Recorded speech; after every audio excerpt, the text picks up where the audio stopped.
Hello Top Top Mom! Aujourd'hui, épisode numéro 18. Je te livre 5 astuces sommeil sans même te parler d'autonomie ou de méthode d'entraînement au dodo. Ou enfin, quasiment pas. Let's go! C'est parti! Bienvenue sur ton balado Feel Good du Motherhood. Top Top Mom et compagnie, parfois drôle, parfois touchant, mais certainement toujours pertinent et inspirant. Il n'y a pas un meilleur son pour t'accompagner pendant une sieste poutine ou pour te rappeler que la meilleure des mères pour ton enfant, c'est toi.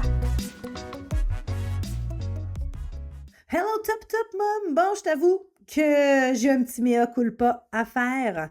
Je me suis un peu égarée. Je me suis un peu égarée dans les derniers épisodes de balado que j'ai enregistrés de façon monologue parce que c'était des sujets que je voulais quand même aborder parce que j'aime bien me rendre compte que je ne suis pas la seule humaine à vivre ce genre d'expérience ou ce genre d'idée-là. Je pense entre autres aux épisodes là, sur celui de devenir adulte qui mériterait quasiment un reset suite à ce qui se passe, particulièrement dans la période où j'enregistre l'épisode d'aujourd'hui là, avec le conflit israélo-palestinien.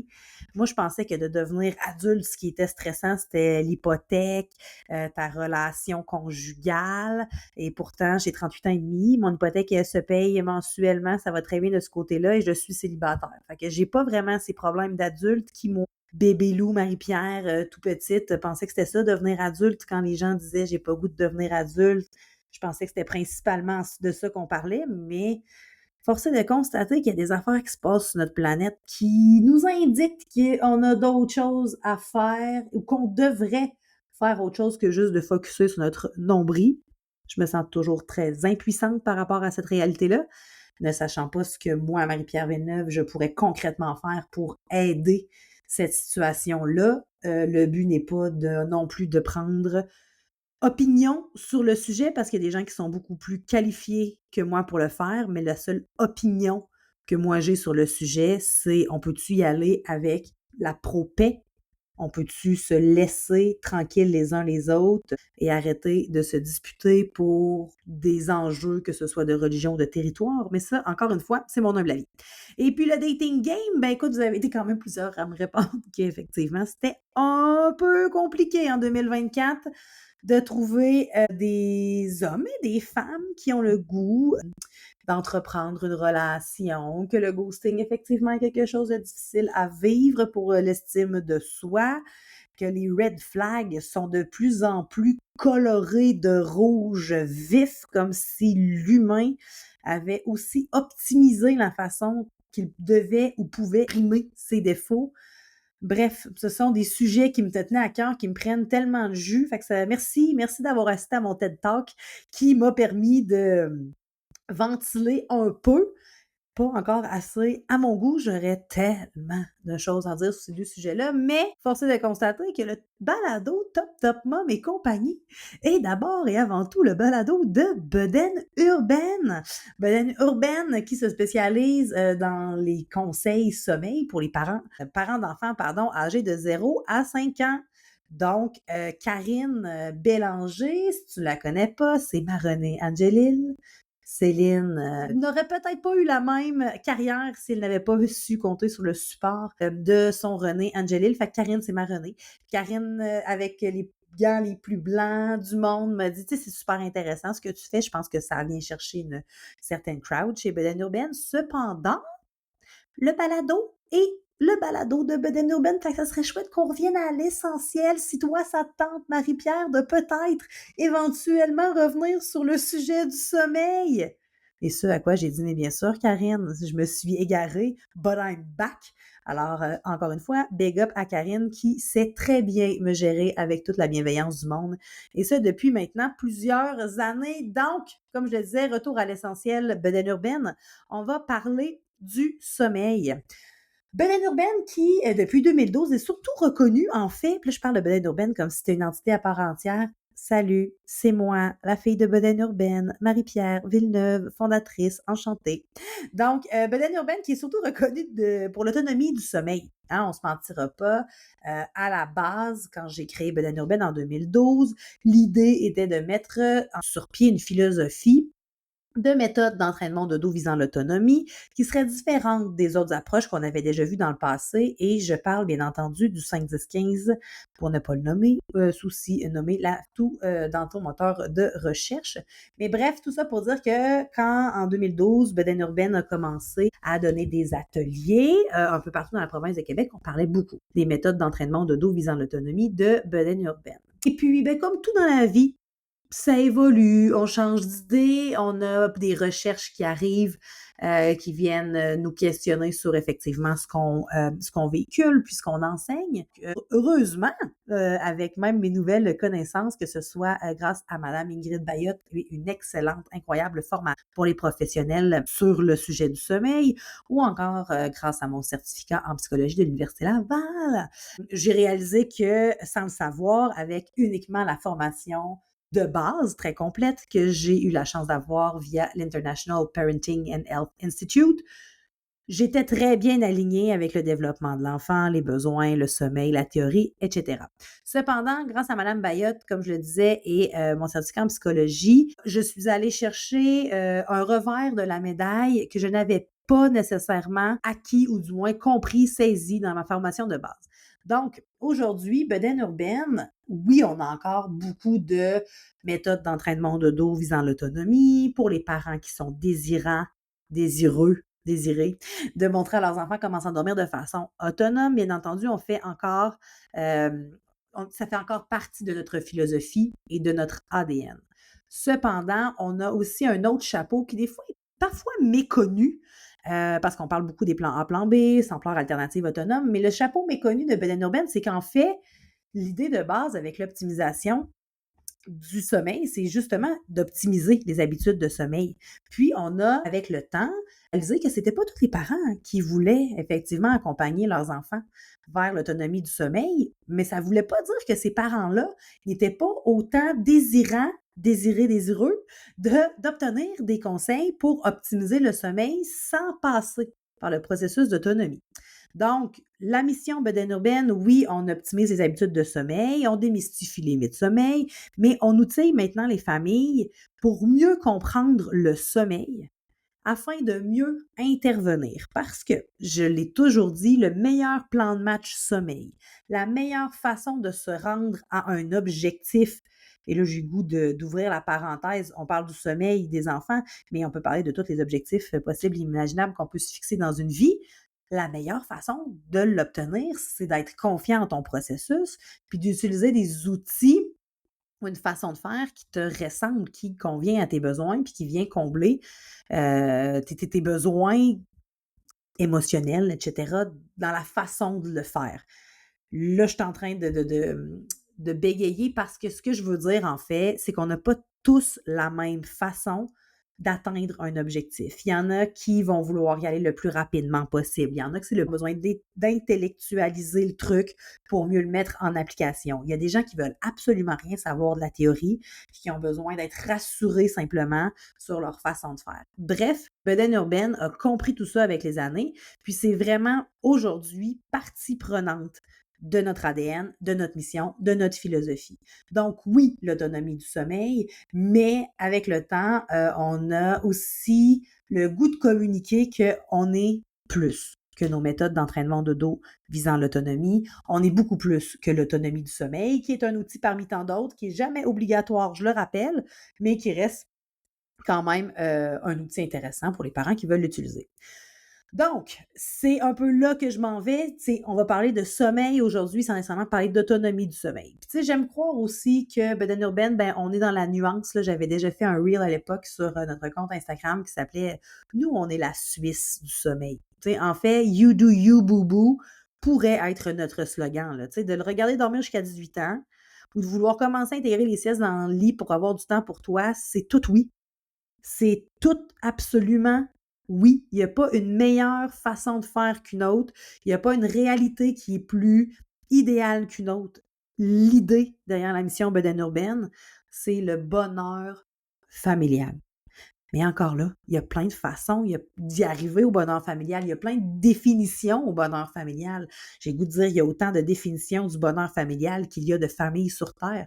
Fait que c'est aussi partie prenante de la philosophie que de vouloir adapter tout ça pour que les parents puissent trouver des conseils sommeil qui leur ressemblent, autonomie ou pas. Donc, le monde qui se pense meilleur parce que effectivement ils font pas ou ils font faire l'autonomie du sommeil, ça c'est quelque chose aussi que je me permets de dénoncer doucement là. Le but c'est pas de partir une propagande à savoir si toi t'es meilleur parce que tu fais du cododo ou t'es pire parce que tu fais du cododo. L'idée, c'est d'apprendre justement à respecter les droits, les valeurs, les façons de faire des autres familles, puis de toujours rester dans la bienveillance. Puis je sais qu'on le sait, là, on le lit partout sur Internet, sur les réseaux sociaux. Women empowering women. Je m'excuse, mon anglais ici a failli faire un AVC. On le sait maintenant aujourd'hui qu'il faut respecter chacun dans son unicité. Mais je trouve qu'on le met pas souvent en application, du moins dans le monde du sommeil, je le vois encore, il y a des professionnels.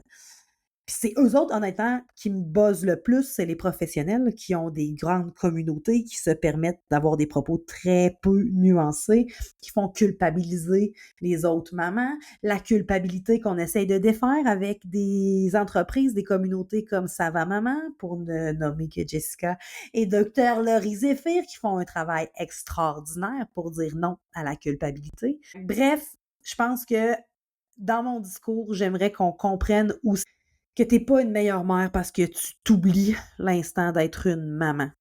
Parce que je respecte ça. Moi, personnellement, Marie-Pierre Véneuve, même pas Ben Urbaine, là, moi, personnellement, Marie-Pierre Véneuve, c'est pas quelque chose que moi, j'étais capable d'offrir à mon garçon. Égoïste ou pas, appelle ça comme tu veux, moi, j'étais pas capable de m'oublier pendant toute la petite enfance pour le besoin de mon garçon. Je pense on aurait viré fou les deux parce que j'aurais été malheureuse, puis par intérim, mon garçon aurait fini par être malheureux. Parce que c'est un peu ça, la symbiose d'une famille. Quand le parent avance tout croche, souvent l'enfant a de la misère à s'aligner. Fait que je te respecte si tu as eu le goût de t'oublier, d'aller vers des approches qui sont très pro-bébé, pour lesquelles j'ai beaucoup de respect aussi. Ça prend des gens qui vont prôner des approches comme ça. Ils ont leur propre crowd, que j'ai beaucoup de respect pour. C'est très dans la bienveillance et les gants blancs, hein, comme tu peux le voir, mais c'est vrai. J'ai beaucoup de respect pour tous les professionnels et toutes les approches qui existent dans le monde du sommeil. Ça prend un éventail suffisamment grand, justement pour que les parents soient capables de choisir leur approche sommeil, quelque chose qui leur ressemble et qui leur convienne. Cependant, les approches pro-bébé que je respecte beaucoup, leurs professionnels et leur communauté, moi, c'est quelque chose qui, dans ma vie, si j'avais dû écouter ce genre de discours-là, je sais pas. Je sais pas ce qui en serait de mon garçon, je sais pas ce qui en serait de moi non plus. C'est des discours qui sont souvent très peu nuancés, pareil comme les discours pro-parents là, qui vont prôner le barrage de porte, laisse-le vomir, change de drap contour, puis recouche-le, c'est toi le patron. Abandonne pas en cours de processus, il va apprendre dès son plus jeune âge que c'est lui qui a le gros bout du bâton, fait qu'à l'adolescence, t'es pogné avec un junkie de la rue Saint-Vallier. Si t'habites à Québec, t'as peut-être la ref. Bref, l'idée derrière tout ça, c'est de redonner le pouvoir aux parents à choisir sa façon de faire. Puis ce que j'aimerais dénoncer, puis ce qui revient souvent dans les deux livres que j'ai lus récemment, le Postpartum de Valérie Roberts ou Maman dis-moi de Jessica Barker, c'est ce genre de oui, on respecte tout le monde, mais en fait, il y a comme un genre d'omerta silencieux en dessous de tout ça qui fait que il y a quand même encore une polarité qui s'installe, entre autres, entre les mamans allaitantes ou pas, co-dodo ou pas, etc. Puis moi, j'espère qu'à ma retraite ou à ma mort, bon, mon Dieu, un peu de fatalité ici dans le balado, mais tu sais, j'espère que la mission Beden Urbaine aura su être teintée d'un « t'es pas meilleur qu'une autre, peu importe ce que tu choisis, la meilleure mère pour ton enfant, ce sera toujours toi ». Arrête de te comparer, puis surtout arrête de juger les autres mômes qui font des choix différents des tiens. C'est pas parce que c'est différent du tien que c'est moins bon. Puis là, je m'emballe. Puis là, si t'étais dans, dans mon studio d'enregistrement, tu verrais mes mains bouger. C'est que c'est quelque chose que moi, je me tue à enseigner à mon garçon qui a aujourd'hui 14 ans, que t'es pas meilleur qu'un autre, que ta personnalité, ton unicité font de toi une meilleure personne, font de toi une personne unique. Mais en aucun temps, tu peux utiliser ça pour réduire abaisser, amoindrir l'importance des autres. J'ai déjà fait un balado là-dessus. Je pèse sur fast forward. On continue parce que mais non, attends. Parce que, anyway, peu importe la façon dont tu choisis d'éduquer ton enfant, que ce soit le cododo ou pas, la DME ou pas, tu l'allaites, les biberons, peu importe, solo mom, monoparental, anyway, à l'adolescence, on arrive tous au même fucking constat qu'on connaît plus rien sur rien, qui ont un langage à eux, que ta présence tout aussi importante devient, ton rôle de mère, en fait, évolue dans la vie de ton adolescent. Peu importe toute la bienveillance, puis tout le fait que tu te sois oublié pendant la petite enfance n'aura plus aucun impact. Tu me diras peut-être qu'avec le lien d'attachement, c'est plus facile de garder nos ados avec des valeurs qui sont connectées puis de les ramener sur le droit chemin si besoin est. Mais vous ne me ferez pas à croire qu'un enfant qui n'a pas fait de cododo puis qui a été nourri au biberon a moins de chances de bien réussir ou que l'enfant allaité qui a dormi en cododo a plus de chances de devenir un astronaute. Je suis une bébé qui a été nourrie au biberon. J'ai jamais eu de siège d'auto. On parle bien d'un petit Moïse en paille là, sur le backseat d'une Honda Civic. J'ai jamais fait de cododo avec mes parents non plus. Là. C'était pas la mode, c'était pas quelque chose qui était prôné. Puis je vais aujourd'hui très bien. Je vais parfois marcher sur Saint-Vallier, mais je m'y en fâche pas non plus. Fait que bref, faudrait vraiment arrêter de partir en compétition parce que de toute façon, tout ce que tu as fait à la petite enfance, à l'adolescence, tu comprendras plus rien. Puis c'est un peu un coup de dé dans les airs en espérant qu'il tombe sur une bonne gang d'amis. Alors, je remercie vraiment beaucoup les chums de boys et les chums de filles de mon fils Jacob Olivier qui sont tous et toutes incroyables. Oh, crois-le ou non, ça c'était l'introduction. Mais là, je m'emballe plus. On tombe dans le vif du sujet. Je m'emballe plus. Le plus beau mensonge jamais dit dans cet épisode de balado. Je m'emballe toujours un peu. Donc, on tombe quand même dans le vif du sujet. Parce que l'autonomie du sommeil n'est qu'un seul outil parmi tant d'autres, je te livre aujourd'hui 5 astuces sommeil qui n'impliquent aucune méthode ou entraînement de dos visant l'autonomie. Juste des trucs, des petits détails qui sont pour la majorité d'entre eux faciles à mettre en place et qui peuvent faire une réelle différence sur le sommeil de ton enfant. Donc, premier conseil, c'est celui que j'ai donné le plus souvent. Ça fait beaucoup de S, mais le plus souvent au cours de ma pratique, c'est celui qui, j'aimerais peut-être soit gravé sur mon épitaphe. Après Ici J, la Top Top Moms de Jacob Olivier, j'aimerais que ce soit écrit entre parenthèses ou entre guillemets, couchez-les plutôt.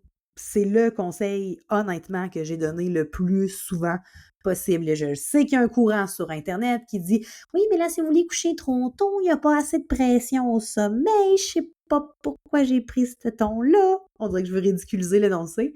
Puis je veux pas le ridiculiser parce que c'est un peu vrai puis c'est un peu faux à la fois. Un humain ne peut pas aller dormir si la pression au sommeil n'est pas suffisamment forte.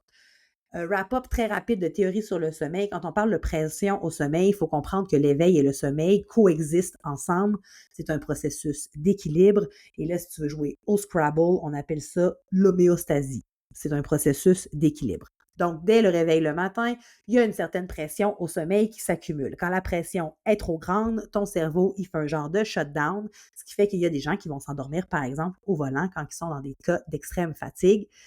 Si on expliquait ça de façon théorique, on parlerait de pression trop grande et le cerveau a dû imposer une période de repos parce que le mode survie n'était plus possible. Donc oui, ça prend une certaine pression au sommeil pour qu'un humain ait le goût, soit capable, après ça, d'essayer de s'abandonner paisiblement ou pas paisiblement, pas en doute, vers le sommeil. Force est de constater qu'une des mots, trop grande pression au sommeil, c'est pas l'idéal. Particulièrement si on parlait d'autonomie du sommeil, mais comme j'ai dit qu'on n'en parlait pas, je reprends mon verbatim.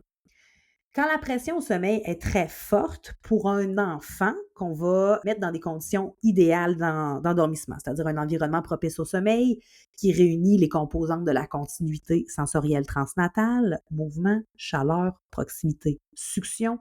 Si la pression au sommeil est très forte, l'enfant va finir par être capable de s'abandonner au sommeil. Mais encore là, on parle d'un bébé qui va être nu dans des bras, allaité, biberon, cododo, proximité, etc.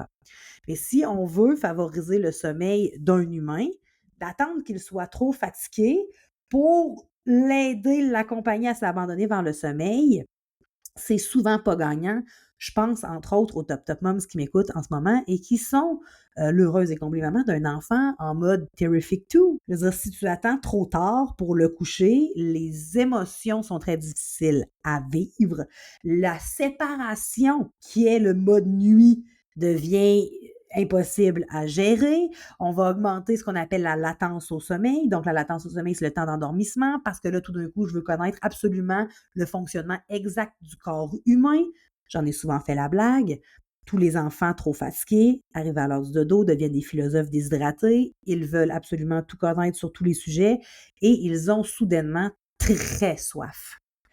Très soif. C'est la soif, les pipis, puis les questions existentielles ou les bisous, les câlins. Un Terrific 2 a très bien compris que ça fonctionnait chaque fois. Donc, souvent, c'est des phrases clés pour permettre à mon parent de venir me redonner un petit peu d'attention avant que je m'apaise doucement dans les bras de Morphée. Donc, quand on arrive avec je reprends mon exemple du Terrific 2, avec un enfant trop fatigué, ben cette séparation-là, cette transition-là vers le mode nuit peut devenir plus compliquée. Est-ce que c'est vrai pour tous les enfants? Non, Suzanne, écris-moi pas en DM que toi, ça fonctionne comme ça chez vous. Je parle bien d'un état général théorique moyen, non pas de cas par cas. Mais souvent, un enfant, puis même un adulte, qui va se coucher avant d'être trop fatigué, va être capable de s'apaiser plus facilement, va avoir une meilleure gestion de ses habitudes de sommeil et chez nous tout petits, la séparation devrait être moins violente. Et non, il ne se réveillera pas plus tôt, il va juste mieux dormir et toi, tu pourras enfin profiter du temps de qualité. Et là, j'ai fait un élan sur la culpabilité maternelle et non! Tu ne te sens jamais coupable de coucher ton enfant très tôt parce que je le sais très bien, toi, top mom, que tu donnes ton 120% quand il est éveillé. Tu as le droit d'avoir du temps pour toi. Tu comptes aussi. Les périodes où tu n'es pas maman et que tu te permets d'être femme te permettent de t'ennuyer un petit peu de ton rôle de mère. Et quand tu t'ennuies un petit peu de ton rôle de mère ou de tes enfants, la suite est tellement plus smooth parce que là, tu es complètement réceptive à leurs émotions, tu es complètement réceptive à leur montrer des nouvelles choses. Ça prend des périodes de repos. Puis là, on a un courant, là. C'est terrible de dire ça, qu'on est bien sans nos enfants. Encore une fois, ma belle Suzanne, ne me fais pas à croire que parfois, même si ça fait 47 ans que tu es mariée avec Gaëtan, que ça fait pas du bien, des fois, d'être pas ensemble ou d'être séparés, aurais-je dû dire. Ces périodes de séparation-là ne sont pas égoïstes, elles sont nécessaires. Répète après moi, ces périodes de séparation-là ne sont pas des actes égoïstes, ils sont des périodes nécessaires pour revenir plus forte, pour revenir plus alignée, plus concentrée sur ton rôle de mère. Et oui, tu as le droit de vouloir du temps pour toi après que ton enfant soit couché pour A. Clencher toutes les tâches ménagères que tu n'as pas eu le temps de faire pendant que ton enfant était réveillé. B. Prendre du temps pour toi. C. Un heureux mélange de toutes ces réponses. D. Aucune de ces réponses. Fais ce que tu veux. Ce temps-là, il t'appartient. Je te l'offre sur un plateau d'argent. Et là, je t'entends me dire, oui, mais là, vas-tu parler de l'heure idéale pour coucher un enfant? Non! Je ne te dirai pas qu'un enfant 0,5 ans pourrait se coucher entre 18h et 20h. Je ne le ferai pas, top mom. Pourquoi? Parce que je veux pas que tu partes avec la théorie. Je veux que tu analyses les besoins de ton enfant. Mais si à 18h, il bâille au cornet et il est déjà en train de se frotter les yeux, il n'a même plus aucun plaisir à manger sa petite molle à vanille trempée dans le chocolat, étire-le pas. Il n'y a aucun plaisir. Il n'a même pas de montre au poignet. Il ne sait même pas quelle heure il est. Dis-y qu'il est minuit, puis rends-y service.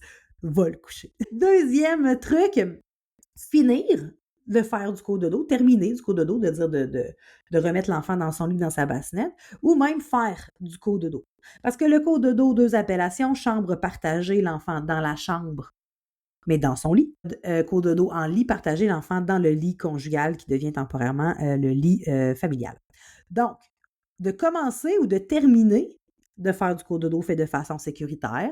Ça peut être une astuce sommeil, je m'explique. Bon, le cododo qui peut être temporaire, peut être permanent, peut être utilisé uniquement dans les périodes plus difficiles. C'est, encore une fois, je pense que le titre de l'épisode, finalement, ça va être You Do You Boo Boo. Donc, Tu l'utilises comme toi tu veux, tu as le droit de ne pas vouloir en faire, tu as le droit d'être une fervente amoureuse du cododo et je persiste et je signe, l'une ou l'autre ne fait pas de toi une meilleure ou une pire maman, OK? Donc, oui, de faire du cododo, ça permet une certaine proximité avec l'enfant. Donc, oui, la transition entre les cycles de sommeil, soit faire des plus longs stretches de nuit, est quelque chose de possible. Même chose pour le cododo en période de jour, pour les siestes, ça peut te permettre de te reposer.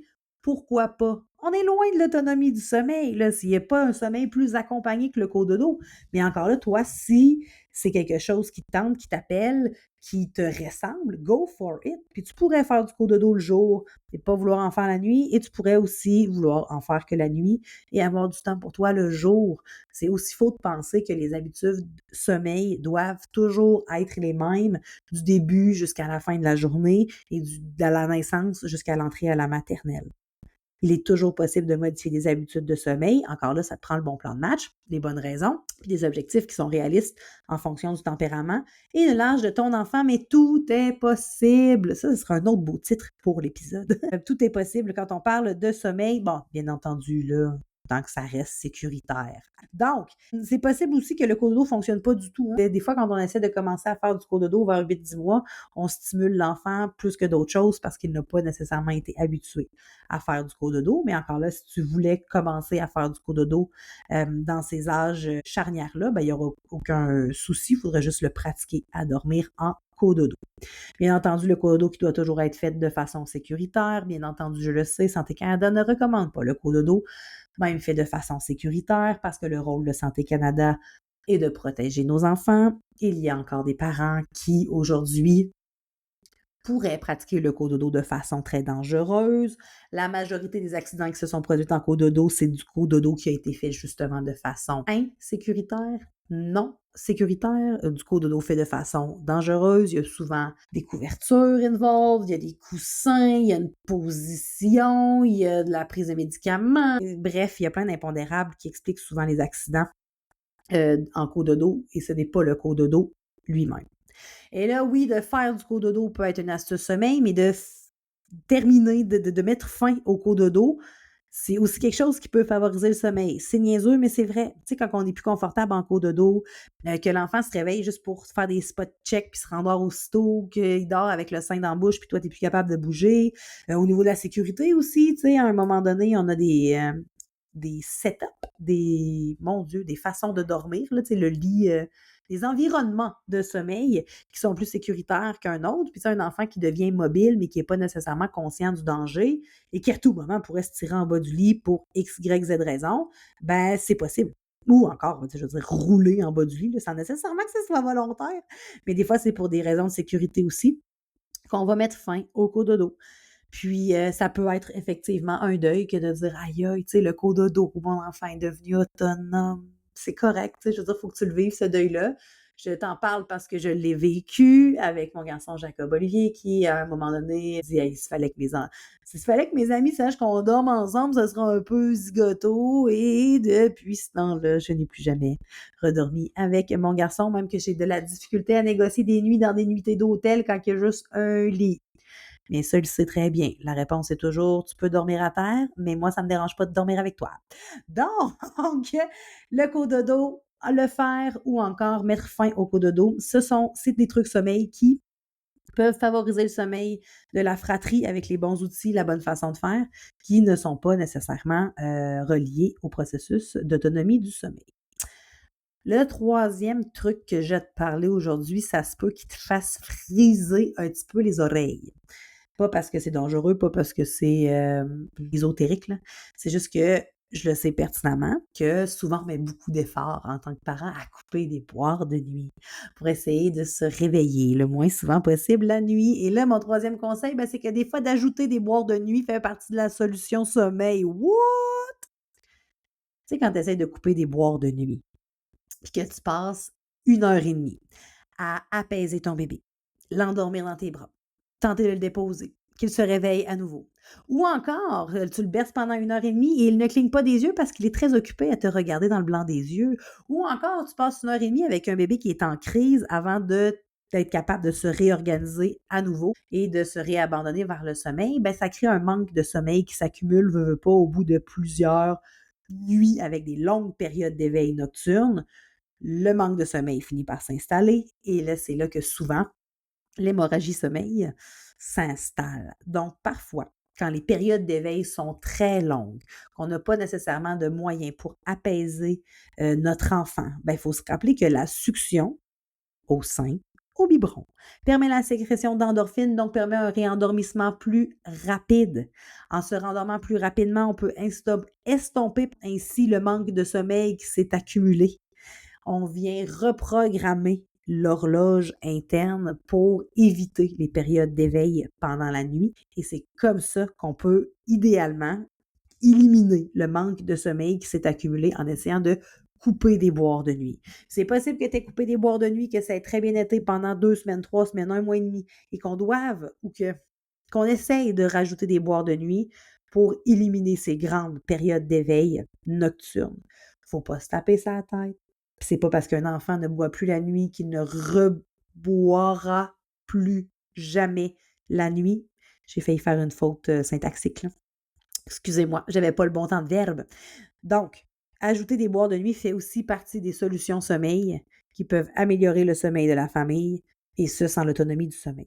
Parce que, jusqu'à l'âge de 12 mois, un enfant pourrait boire la nuit, et ce, pour des réels besoins nutritionnels ou pour unique besoin de réconfort, mais le sein, le biberon, restent des outils très apaisants par la succion qui permet la sécrétion d'endorphines. Puis je le sais, je te file, là, tu es en train de m'écouter en sieste poutine dans ta voiture.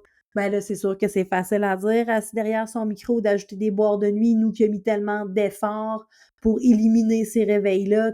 Mais si tu as éliminé les boires de réconfort et que ton enfant dort en continu, non, tu ne le réveilleras pas pour ajouter des boires de nuit. Là, je te parle d'un enfant chez qui on aurait coupé des boires de nuit de façon un peu prématurée.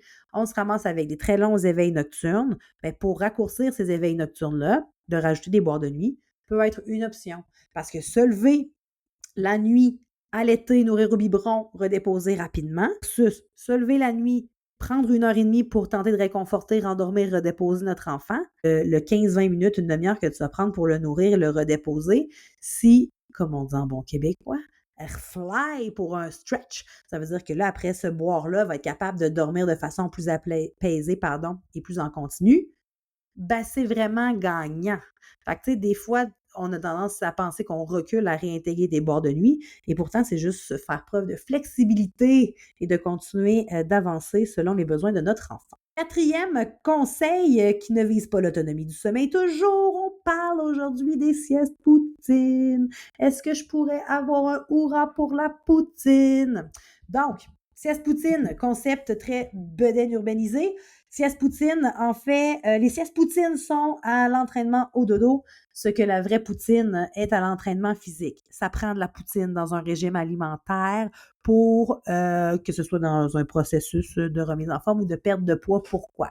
Parce que se priver de poutine, si toi t'aimes la poutine, si tu te prives trop longtemps, la journée où il arrive quelque chose qui te perturbe et que tu vas chercher finalement un réconfort, ce qu'on ne devrait pas faire dans la nourriture, puis que tu t'en vas manger une poutine, bien, plutôt que de manger une petite poutine, puis de la savourer, puis de me dire « Ah, elle est bonne cette poutine-là », tu vas tomber dans l'extra large poutine, tu vas prendre un extra sauce, extra saucisse, tu vas manger en pleurant, en te demandant ce que tu es en train de faire, tu vas terminer la poutine, tu vas avoir mal au cœur parce que tu as bien trop de manger, puis en plus, ben, tu vas avoir un sentiment de culpabilité parce que, oh mon Dieu, j'ai tout de scraper les résultats des 4 dernières semaines. Ce qui est tout complètement faux, ce qui est une façon de penser qui est complètement cognitivo-erronée, mais peu importe, c'est comme ça que ça fonctionne, l'état de privation.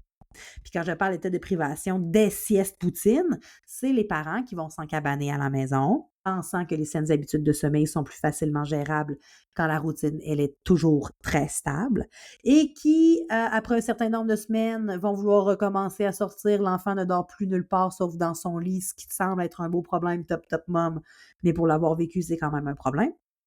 Ou encore, on a des parents qui vont arriver, par exemple, sur l'échéance du délai qui s'était donné, un genre de 3 semaines à la maison pour solidifier les habitudes de sommeil, et qui se rendent au bout du 3 semaines puis qui font hey, on n'a pas beaucoup de résultats ou pas autant de résultats que ce qu'on espérait. Fait que là, c'est décourageant plus qu'autrement. Fait que les siestes poutines font partie de la philosophie bedaine urbaine parce que je veux que tu sortes de chez toi. Ben, si tu veux, si tu es une maman casanière, tu peux. Je t'obligerai jamais de sortir de chez vous. Mais tu sais, si tu as le goût de sortir de chez toi, si tu es une maman super active, si tu aimes le cardio poussette, si toi, ça te fait triper d'aller te promener à Carrefour Laval, avec ta poussette pour aller visiter les soldes, si toi, t'aimes ça, faire du hiking pour te promener en forêt, toujours suivre les recommandations du fabricant concernant ton pot bébé. Et je veux que tu saches que ça, c'est possible, puis que même que c'est sain. Parce que de pouvoir sortir et que ton enfant soit capable de s'endormir un peu n'importe où, parce que c'est ça l'objectif des saines habitudes de sommeil. C'est pas un enfant qui s'endort en claquant des doigts toujours au même endroit, c'est un enfant qui est suffisamment confortable dans son lien d'attachement, qui va être capable de s'endormir un peu n'importe où, sachant très bien que son premier répondant va continuer à veiller sur lui no matter what. Donc, en te permettant des sorties et d'entraîner, entre guillemets, ton enfant à dormir un peu n'importe où, ben, ça te permet d'avoir un lifestyle qui te ressemble beaucoup. Puis ça, ben, dans l'épanouissement maternel, ça vient positivement impacter le sommeil de ton enfant parce que plus tu es heureuse, plus tes neurones miroirs font leur travail avec ton enfant, ce qui permet à ton enfant aussi de s'épanouir pleinement. Fait que c'est pour ça que de s'encabaner à la maison, sauf si tu es vraiment une personne casanière, c'est pas la solution. Ça prend de la poutine dans ton motherhood. OK? Puis en plus, il y a beaucoup d'approches pro-parents, souvent, qui vont dire: «Ah non, non, non, faut que tu t'encabanes à la maison, puis c'est toujours dans son lit, puis tu le laisses sur des périodes de temps, puis que je te voie intervenir, toi, avant que la période de temps soit finie, là, là, là.» On ne dit pas que c'est lui qui gagne. Bien, souvent, on va prôner que les enfants dorment moins bien en ce que j'appelle communément des plans B ou en sieste poutine, qu'ils vont dormir dans leur bassinette. Erreur. En fait, un enfant va souvent mieux dormir en mouvement, dans le bruit ambiant, que toute seule dans le noir dans une bassinette. Parce que notre bébé Homo sapiens a été habitué à dormir la nuit en cododo. J'en ai déjà fait un parallèle. Dans la grotte avec tous les Homo sapiens, il y avait toujours du bruit. Il y avait probablement un feu pour nous réchauffer. Bref, ça n'était pas le silence total non plus pour la période nocturne. Mais c'est surtout que le jour, Homo sapiens en mode nomade, je te ramène en 3e année dans notre cours d'univers social.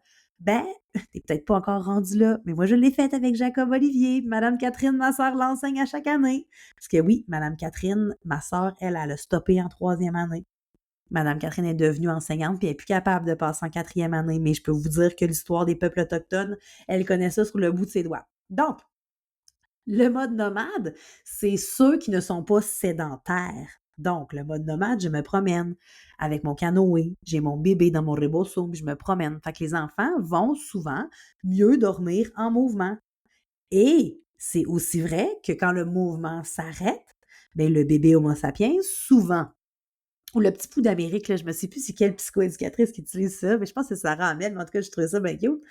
L'Homo sapiens en mode nomade, format bébé, quand le mouvement s'arrête, ben encore une fois, son instinct de survie, souvent qui va devenir un petit peu plus aiguisé aux alentours de 4 mois, lui renseigne qu'il y a quelque chose qui se passe, qu'il devrait se réveiller, il y a peut-être un danger, etc. Autre fait cocasse que je te raconte là, puis là, je passe du coq à l'âne, mais j'ai trouvé ça tellement intéressant. Le fameux réflexe de Moro, tu sais, celui que les enfants sont couchés sur le dos, puis là, on a comme l'impression qu'ils tombent dans le vide, là, les petits bras, ils partent c'est bien paniquant, là, tu sais, ils partent d'un bord puis de l'autre.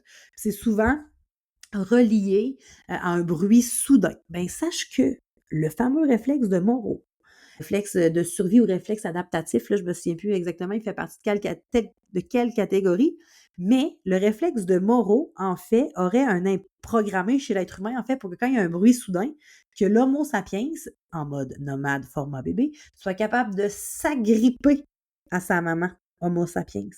Mais là, comme ils sont couchés sur le dos pour suivre les recommandations de Santé Canada, pour éviter le syndrome de la mort subite du nourrisson, donc très important de coucher nos enfants sur le dos, ben les petits bras partent vers l'arrière.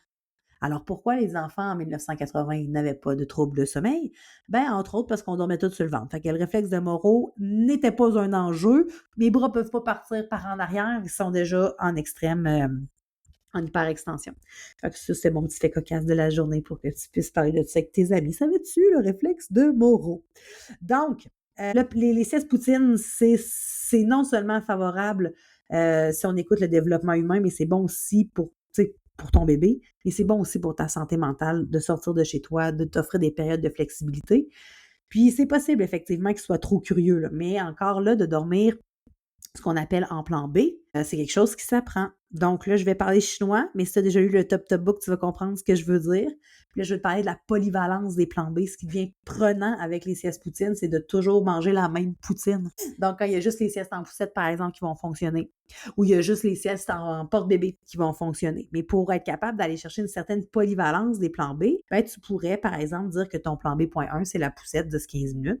Puis après ça, ton plan B.2 pourrait être les bras dans le noir comme ton bébé le préfère. Fait que tu pourrais pratiquer ton bébé à devenir polyvalent dans différents plans B, dans différents environnements de sieste poutine pour être capable de lui donner justement cette polyvalence-là, de s'endormir un peu n'importe où, n'importe quand, parce qu'il est confiant que tu continues de veiller sur lui, peu importe où il s'endort. Et le dernier conseil, si tu ne l'as jamais entendu sortir de ma bouche, je suis un peu déçue, ça veut dire que je le dis pas assez souvent, mais de demander de l'aide n'est pas une preuve de faiblesse, c'est une preuve de courage.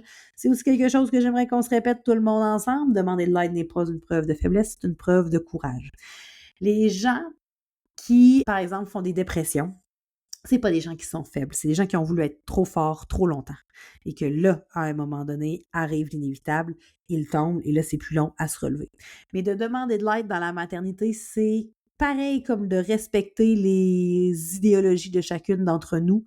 Top, top, moms, ça fait aussi partie d'un combat que j'aimerais mener. Donc, sur mon épitaphe, j'aimerais aussi que ce soit écrit j'ai demandé de l'aide, mais peu importe, je suis morte quand même. Non, c'est une blague, mais bref, il faudrait vraiment aussi redonner le blason doré à la relation d'aide.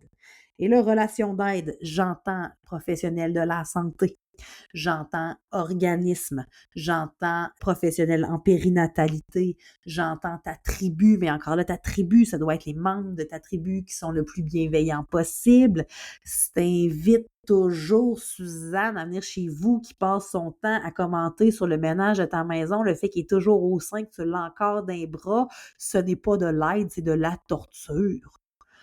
Demande à Suzanne de t'amener une batch à spag, de le laisser sur le bord de la porte, puis de la remercier. C'est tout. On n'a pas besoin de ces gens-là qui n'adhèrent pas à nos valeurs familiales. Puis je sais que souvent, le plus malheureux, c'est que ces gens qui ont des opinions bien différentes de la nôtre, c'est les membres qui sont le plus proches de nous, soit géographiquement ou encore par les liens familiaux.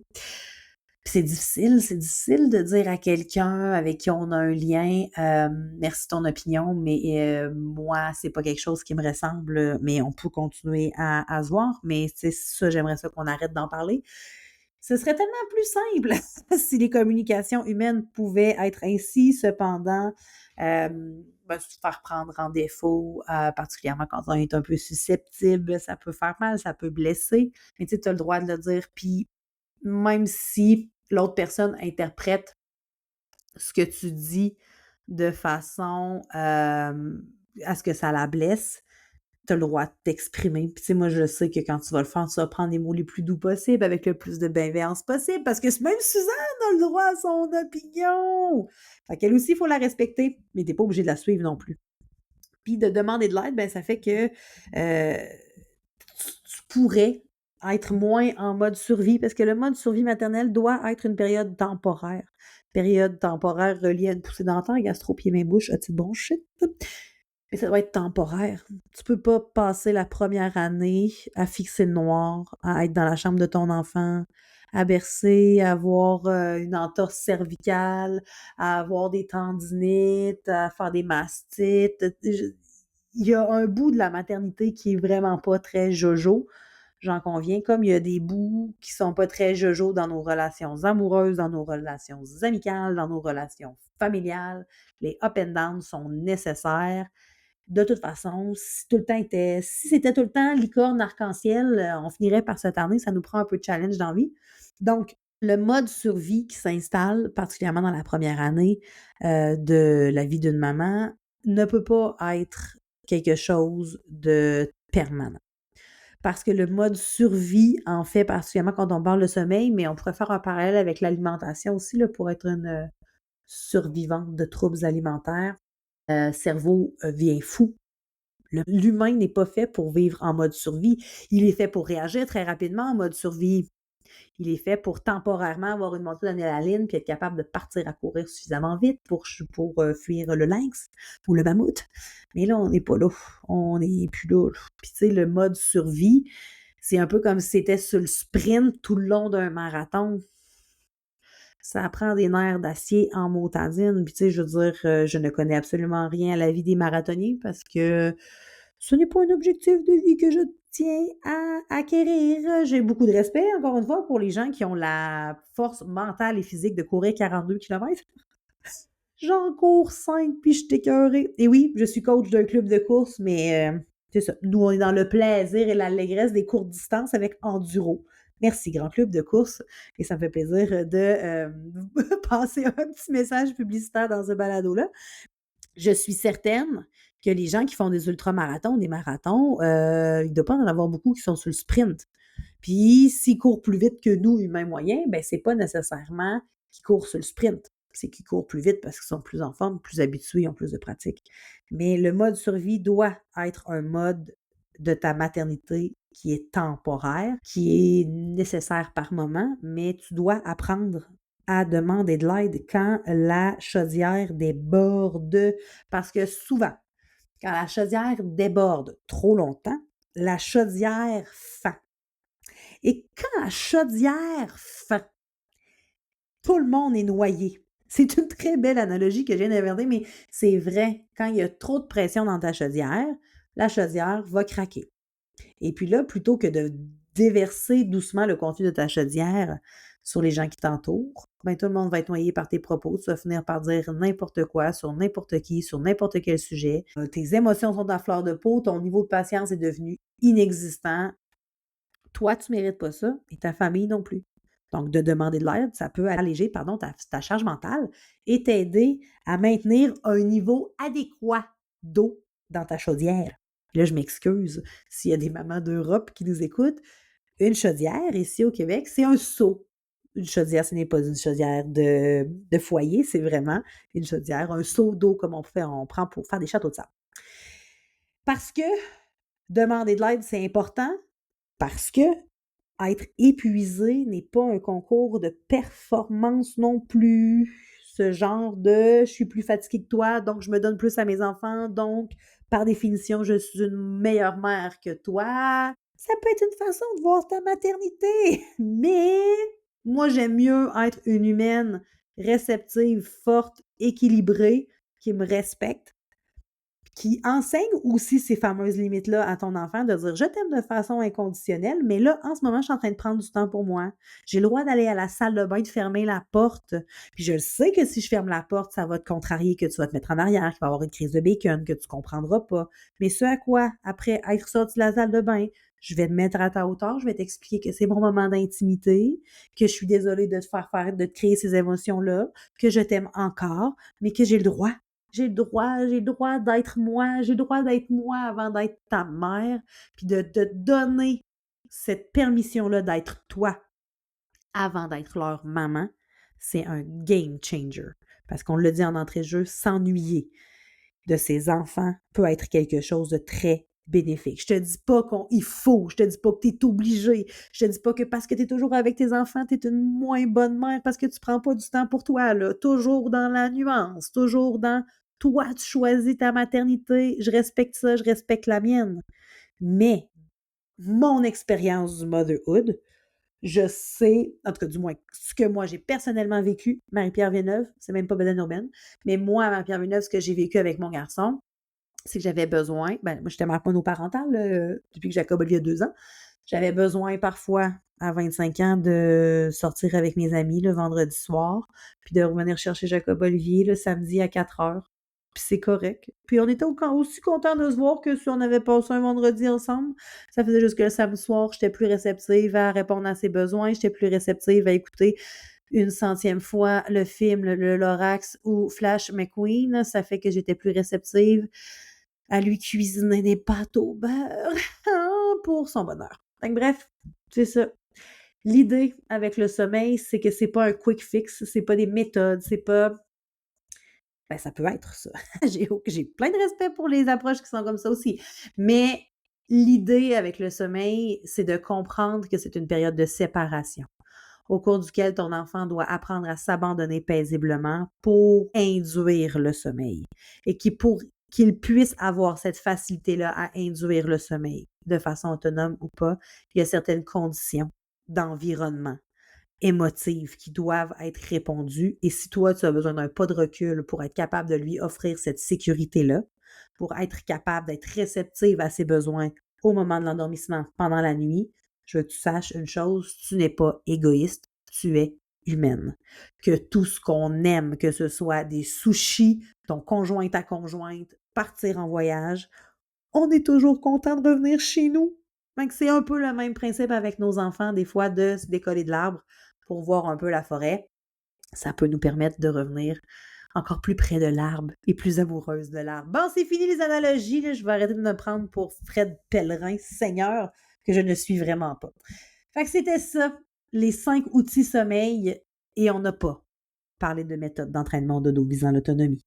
On a parlé juste de comprendre ce que ton enfant avait besoin. Il a besoin de proximité, il a besoin d'être réconforté, il a besoin de savoir que son premier répondant, il est suffisamment fort pour répondre à ses besoins.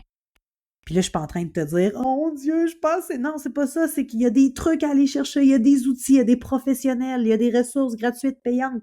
Il y a des gens autour de toi qui peuvent t'aider justement à te positionner dans ta maternité. Moi, je me souviens à l'époque, quand j'ai accouché de Jacob Olivier, on parle bien de 2010, il n'y en avait pas de ressources, ou en tout cas très peu. Là. C'est vrai que moi, j'étais basée à Veracruz, au Mexique. Là, fait que c'est sûr et certain que peut-être qu'au Mexique, c'est encore un peu plus difficile de trouver des ressources, particulièrement les ressources gratuites, parce qu'au Mexique, c'est très payant et que le système public est bondé de monde. Fait que, bref, si je me serais pas sentie vraiment nécessairement confortable d'aller dans le domaine public au Mexique, mais ça, c'est ma personnalité à moi. Est-ce que je suis meilleure ou moins bonne? Absolument pas. C'est juste que je me reconnais beaucoup dans ce discours-là.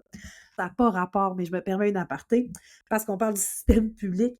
Jacob Olivier, quand j'ai accouché dans un hôpital privé. J'ai eu un service 5 étoiles, vue sur la mer, 20 fromages, 3 infirmières pour Jacob Olivier. Je suis restée là 4 jours. Il nourrissait Jacob la nuit pour me permettre de me reposer. J'ai eu une expérience postpartum d'accouchement de rêve. Okay? La majorité des vaccins dont Jacob Olivier avait besoin parce qu'il est né au Mexique, donc il y a eu des vaccins quand même différents que nos enfants québécois, là, entre autres celui de la tuberculose. La majorité ont lui été donnés, administrés à la naissance à l'hôpital privé. Cependant, il y a des, pour les registres de l'État mexicain, parce qu'on appelle ça les Estados Unidos de México, hein, c'est les États-Unis du Mexique, mais on appelle ça souvent le Mexique. Pour les registres, c'est important que certains vaccins soient administrés dans un genre de CLSC mexicain. À l'époque, Jacob Olivier est encore très petit parce que ma mère est encore au Mexique. Donc, Jacob Olivier est dans ses premiers jours de vie. Je me renseigne, CLSC mexicain. On part avec la voiture et on part dans le CLSC mexicain faire vacciner mon bébé neuf. Et j'adore le Mexique. J'y vais encore souvent. J'y ai vécu 5 ans. Donc, je me permets, c'est même pas un jugement, là, c'est la vraie réalité mexicaine, OK? Je rentre dans le genre de CLSC mexicain. Il n'y a pas d'air climatisé.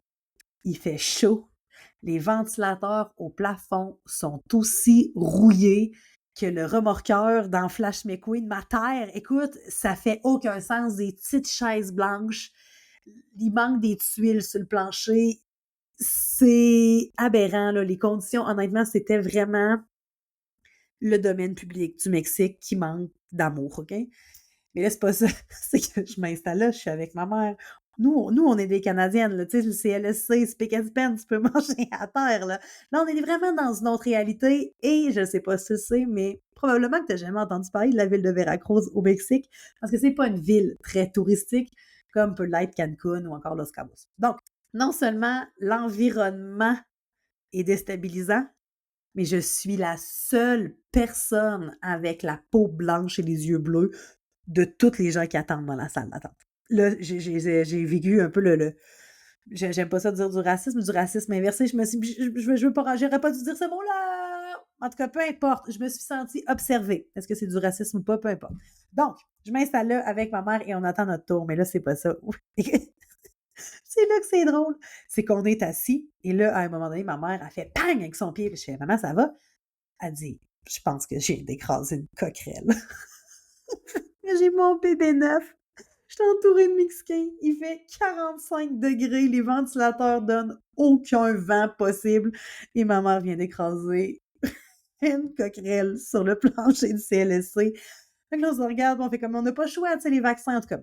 On part pas un débat sur les vaccins, mais moi, je suis très pro-vaccin dans ma vie, mais you do you, boubou. Encore une fois, ça ne m'appartient pas. C'est un sujet que je n'aborde absolument pas.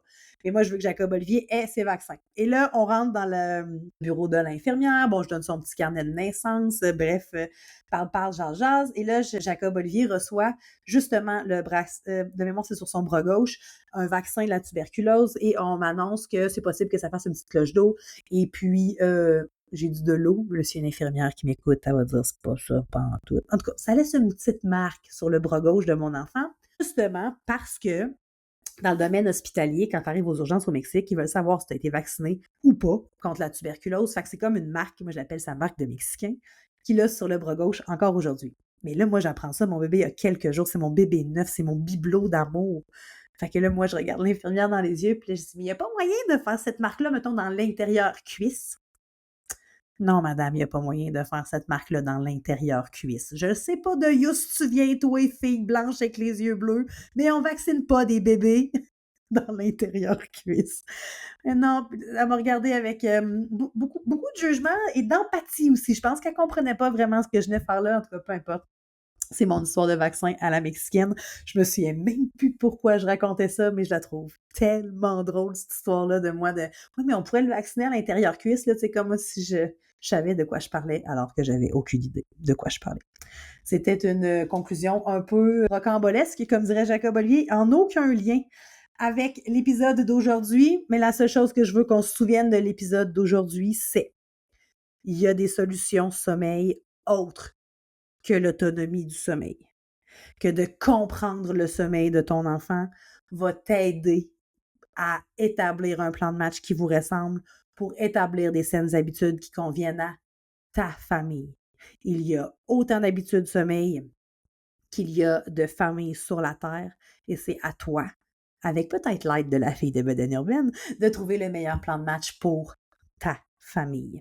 Et là, ça fait maintenant 58 minutes que je parle, alors je te laisse vaquer à tes autres occupations et je te dis à très bientôt pour un autre épisode de Top Top Mom et compagnie. Hey Top Top Mom, tu viens tout juste d'écouter un épisode du balado Top Top Mom et compagnie. Si tu as aimé cet épisode, donne-nous une dose de love en nous accordant la note parfaite de 5 étoiles ou encore mieux, écris-nous un petit mot en commentaire. Merci infiniment d'être aussi top et je te dis à très bientôt pour un prochain épisode de Top Top Mom et compagnie.